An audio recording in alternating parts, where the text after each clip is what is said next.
भोले बाबा के चरणों में कोटि कोटि प्रणाम। मैया पार्वती के चरणों में कोटि कोटि प्रणाम। सभी देवी देवताओं के चरणों में कोटि कोटि प्रणाम। दोस्तों, आप सभी के बीच में बहुत ही प्यारा से चर्चा गीत गाने जा रही हूँ। अगर आप सभी को अच्छा लगे तो वीडियो को लाइक शेयर एंड कमेंट कीजिएगा। चैनल पर नए होंगे तो चैनल को सब्सक्राइब जरूर कीजिएगा। दोस्तों, गलियानी गलियानी घूमा है मालिनी आँखी केरेली है ना। गलियानी गलियानी घूमा है मालिनी आँखी केरेली है ना। हमारे कानाइला फूलावा की केरेली है ना। हमारे कानाइला फूलावा की केरेली है ना। अपनी झोपड़िया से बोले सिसिया बही नीकी हम ले बहिना।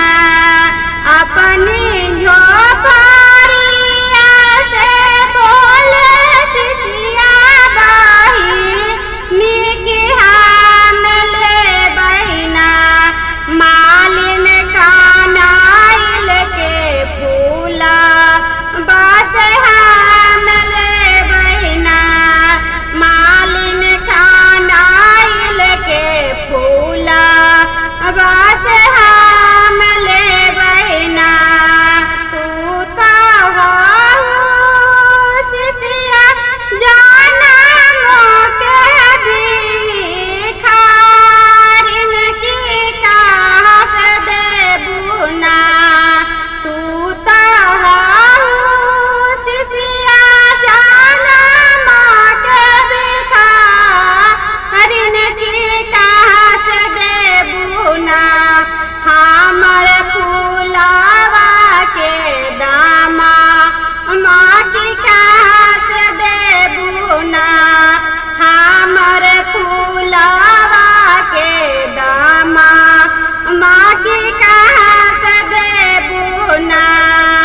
देदा देदा रे मालिन कानाइल के फूलावा की गुरु दी है ना।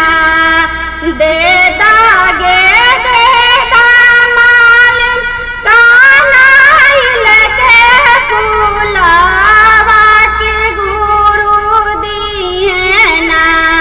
तोरा धन संपत्ति शिवा गुरु दी है ना। तोरा धन संपत्ति शिवा गुरु दी है ना। कनैल के